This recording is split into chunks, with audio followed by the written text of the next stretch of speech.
So, it's always true that the more sophisticated culture spills over into the less sophisticated culture. If you know the book Ghost of the Machine or God of the Machine by Isabel Patterson, one of those titles is right and the other one is by someone else and it's not right.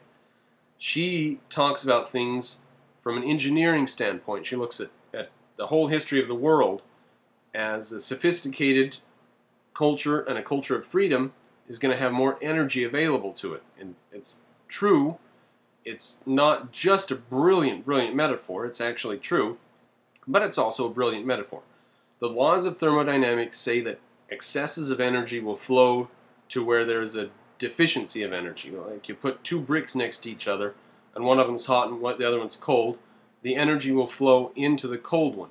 You never get a situation where energy on its own accord goes from a lower energy state into a higher energy state. Never. It always goes from a higher to a lower energy state.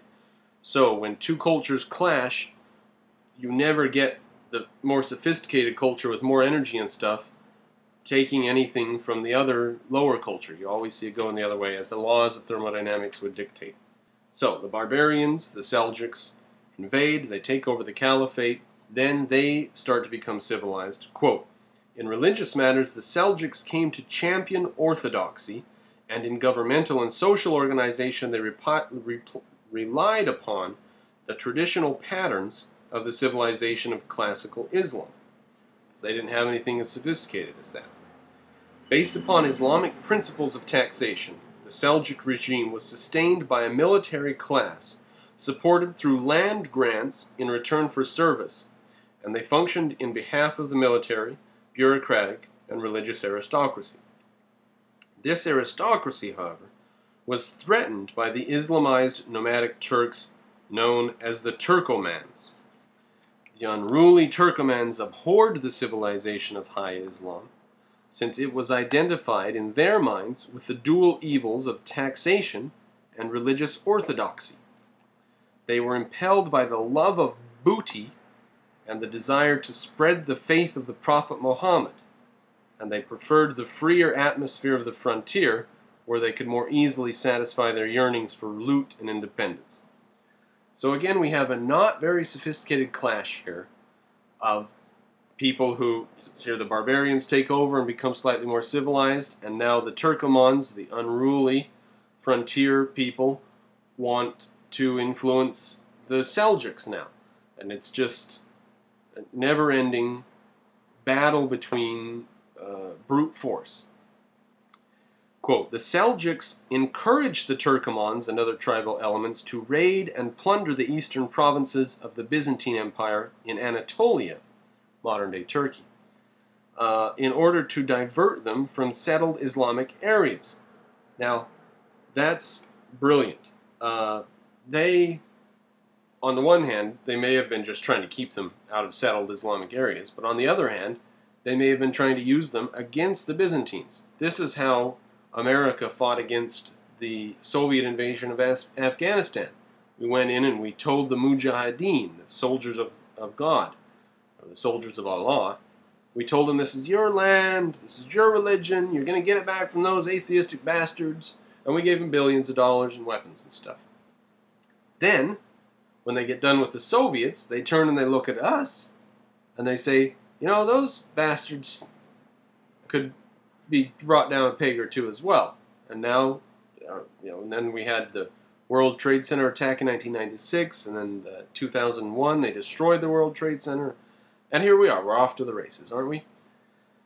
The same thing's going to happen with the Seljuk Turks. They pay the Turkomans to raid the Byzantine Empire, the Turkomans get more and more powerful, and pretty soon they come back to bite the hand that fed them. Quote, the Turkomans swelled the ranks of the Muslim frontier warriors already engaged in combat against the Byzantines. These warriors, who inhabited the military borderland between Byzantium and Islam, were known as Ghazis, or warriors for the faith. Now, I don't know what Gaza Strip means, ladies and gentlemen, but if Ghazi is a warrior for the faith, then the Gaza Strip doesn't sound like a very peaceful area to me. Like, their religion doesn't want it to be peaceful. Pretty clear. The sacred duty of the Ghazi was to extend the Islamic territory, Dar al-Islam, or the abode of Islam, the house of peace, at the expense of the land inhabited by non-Muslims, Darul Harb, the abode of war. So there's Darul Islam and Darul Harb. I'm sure I've slaughtered pronunciation, but that's fine. The Ghazi did this, carried out his duty, by means of the Gaza, or raid, which came to be perpetual warfare carried on against unbelievers, especially Christians. Wealth captured in this type of warfare was, according to the religious law of Islam, the Sharia, lawful booty, and the inhabitants of the raided area could be enslaved or massacred. Take it from a book that was published when? I should have said at the beginning, but I believe in the 1960s. Today people say, oh no, Islam's a religion of peace. We try to convert people, but no, we don't massacre. Well, it's part of their religion, actually, to massacre or enslave. Published in 1972. So there you have it. This is not partial to the problems going on today. Maybe it sort of was because Jews were put in Jerusalem, Israel, post-World War II. So maybe this is done in light of that. And the guy certainly sounds like a Jewish name, Norman Itzkowitz.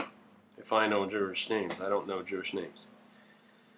Okay, so as the number of Ghazis on the frontier increased, their raids became more frequent and venturesome, penetrating deeper into the Byzantine Empire in Anatolia.